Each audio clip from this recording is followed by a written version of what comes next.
Hello, kids. So today is day.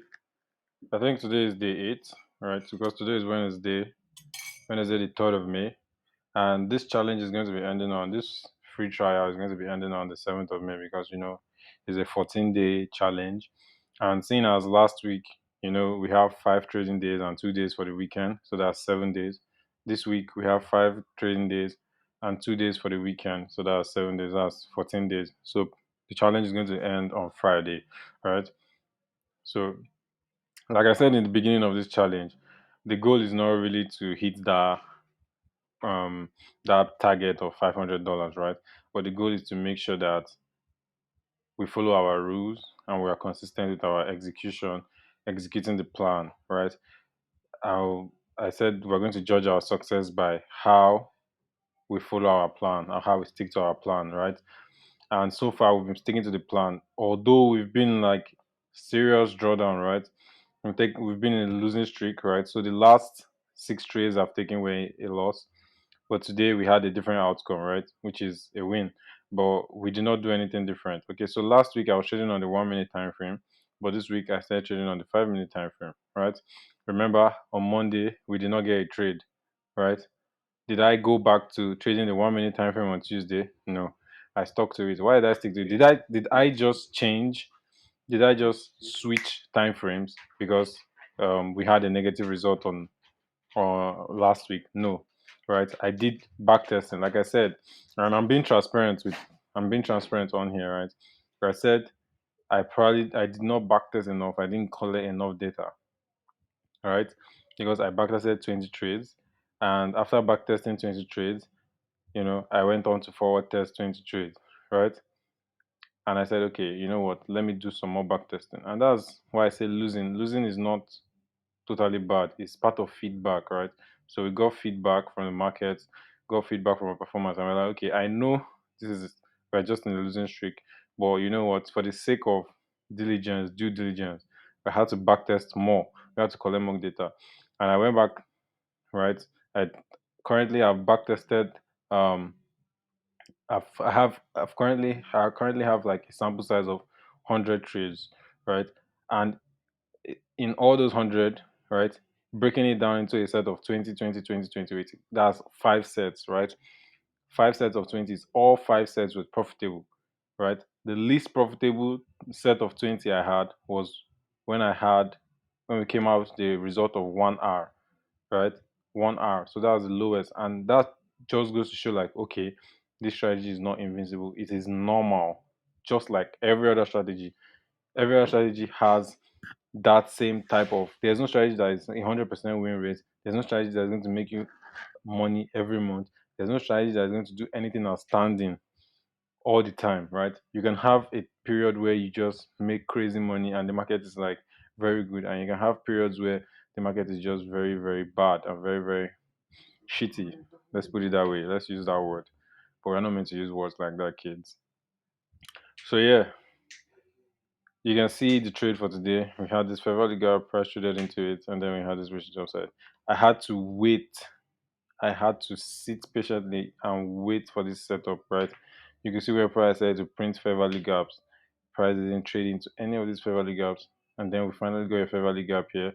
And as soon as price traded in here, and that's something I always say, like, a lot of people are concerned about the outcome. For me, a successful trading day is this execution right here. Like, once I execute my trade following my trading plan, that's a win. Like, that's a win for me. So even if last week, obviously last week we took 5 trades, 5 losses in a row, right? 5 losses in a row.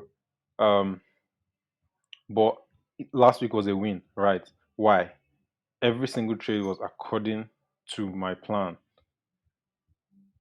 Unless you refine your plan, like coming into this week, I know I started trading on in 5 minutes, but I had to refine my plan. I didn't just do it spontaneously. It was after backtesting and seeing, okay, I can go about it this way. I made a few refinements to my plan and then I put that into effect because I collected data that suggested that this is a profitable approach, right? It didn't give me outstanding results.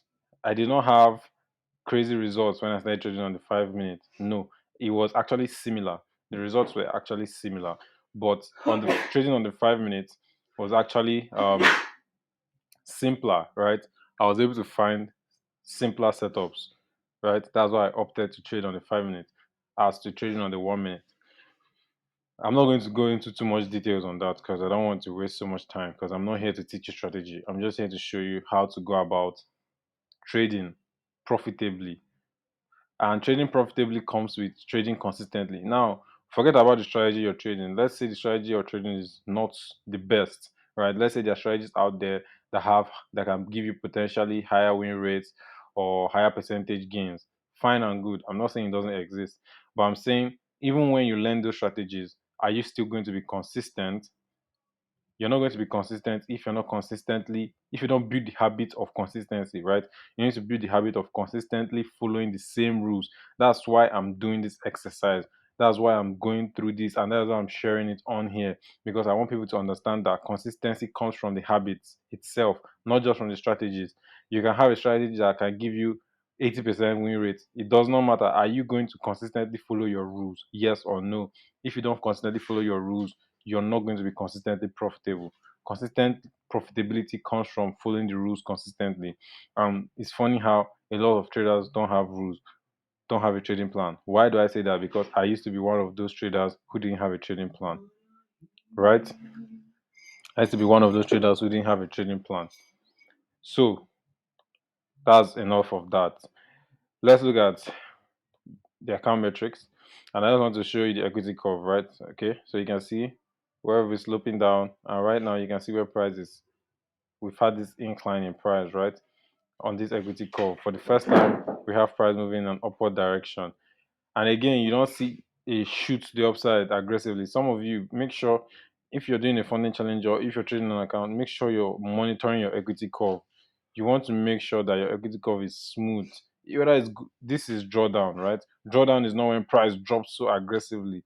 You can see how it just goes smoothly, smoothly, smoothly, smoothly. And if price is going to recover, it's going to recover smoothly, right? There's not going to be any huge move to the upside. There's not going to be any huge moves to the downside. Since the beginning of this challenge, you've never seen me lose crazy amounts in a day. You've never seen me break the rules. You've never seen me do any of those things, right? And I know that this is a free trial.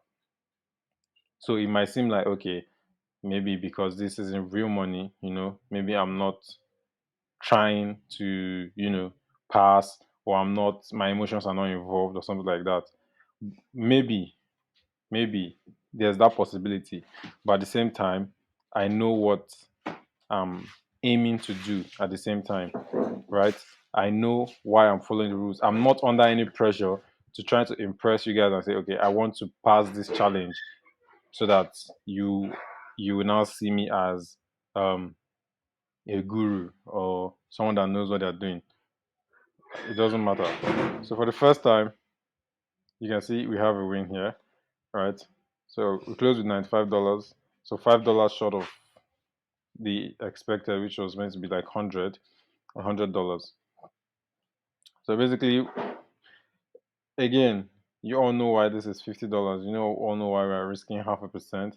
Initially, this is supposed to be having six losses in a row is supposed to put us down about $600, and then this is meant to be like a $200 gain, right? But again, since we made the mistake on the first day where price wasn't able to give us where we weren't able to open up more positions because the account wasn't aggressive, then I had to stick with 0.5%. And you see how I stuck with it, right? I didn't go from losing 0.5% to then losing 1% and then 1%. I just kept it.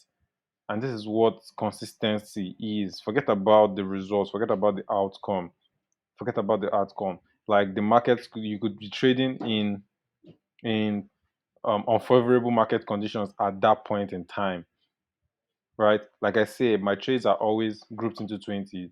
How many trades have I taken so far? One, two, three, four, five, six, seven. Only seven trades. What does that mean? I have 13 trades to go. If there was no time limit on this challenge, right? And it was just okay, trade until you get up to 10%, regardless of how long it will take you. All I have to do is keep following my rules, and eventually, even if it takes me 30 days or 60 days or even 90 days, eventually I'm going to get up to 10%, right? And that's the mindset you need to have as a trader. But some traders, you ruin your trading, you give up being consistently profitable just to pass the challenge. Then when you pass the challenge and you're funded, you still have those bad habits from how you pass the challenge. So you end up losing the funded account because the way you got funded was by trading poorly. You traded with poor habits and you get funded and then you lose the funded account. So it's better to trade with good habits and not even get funded, so that when, even if you eventually have to like manage capital, you trade with good habits and it doesn't matter because there's no targets or there's nothing. It's better to trade with good habits and not even get funded or not pass the challenge than to trade with bad habits and pass the challenge and then lose and then repeat and repeat and repeat and repeat and repeat and thinking like one day you get lucky. So that's just what I think. That's my own opinion, right? I'm not here to teach anybody or tell anybody how to do what they want to do. This is just my opinion and from my own personal experience as well. Because I've been in situations where I traded funded challenges, I passed the funded challenges using bad habits, and then when I got funded, I lost it because again I was trying to replicate the way I passed the challenge, which was with bad habits. So I'm just going to end everything here and I'll see you guys tomorrow, right? Yeah. So stay safe, guys.